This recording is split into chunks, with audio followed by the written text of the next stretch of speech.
What is UGC? Hi, I'm Brian Pombo. Welcome back to Brian J. Pombo Live. We're talking about UGC. What is it? Because it's been one of these acronyms that it's just seemed to have started popping up everywhere. I know it's been around for a while, but I just started to see it a little bit everywhere, and I always have to remind myself what it actually means. What it stands for is user generated content. Okay, UGC. And what is user generated content? It's an odd idea. It's an odd definition because we're surrounded by it so completely nowadays. Especially, I mean, just today, we're in the year 2023, and you look around and most of our entertainment, most of what we spend time on is user generated content. What does it even mean? Okay, it's a long history of that you can point back to that of things that would be considered user generated content. One of the cool ones I found just on Wikipedia is they're talking about how the original Oxford Dictionary, the Oxford English Dictionary, which is really considered the premier dictionary of the English language in most cases. A lot of people consider that kind of the source to go to. For one thing, because the original one was so in-depth, I mean, it didn't just give you a straight definition. It gave you history and everything else related with the word. But one thing I was not aware of is it was a user-generated project, that they put this out to all libraries and schools and anybody that would have any interest in words. And they started collecting in 1857 as much data as they could from all over the world regarding the English language specifically, but what words should we be focusing on, and out of those words, what do they mean? What is your definition of these words? And so of course they edited it and they have the editorial power, but a huge portion of that content all came from everyday people. In other words, users. The people who are going to use the dictionary are the one creating the content for the dictionary.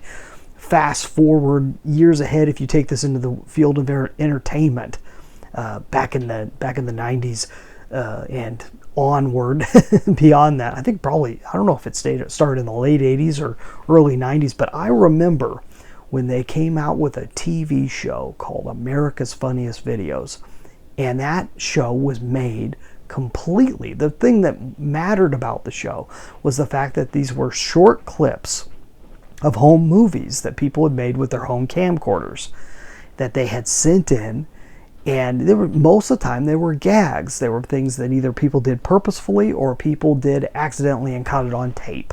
So about a million ways that you could possibly come up with that a kid hits his father in his private area and just causes him enormous amounts of pain. This is what most of this show consisted of, and babies and pets and stuff like that. Those are always things that get a lot of laughs.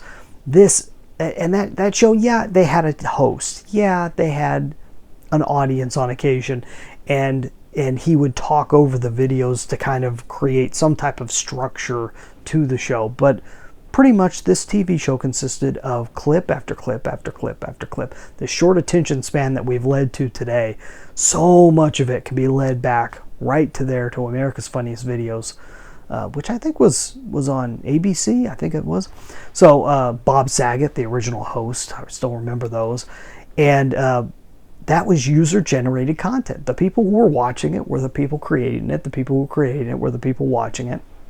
And what do we think of today that fits that? Well, YouTube and all the other video formats, especially the short video formats that we have today, TikTok and so forth.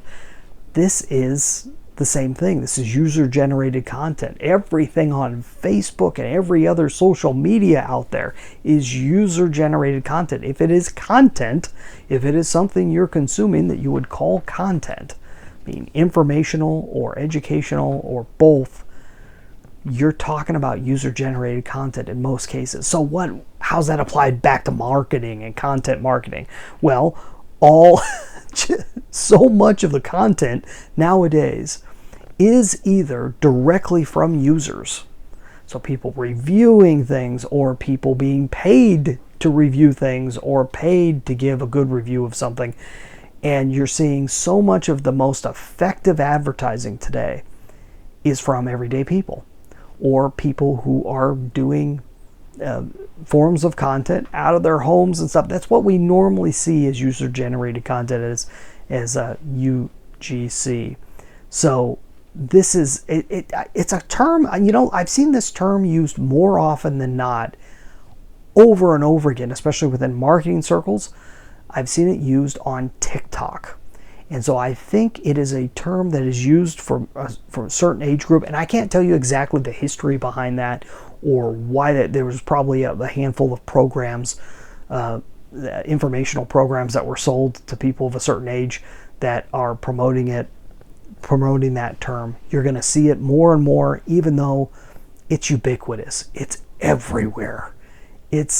We've got so much user-generated content, I don't see how we can even refer to it as being something different.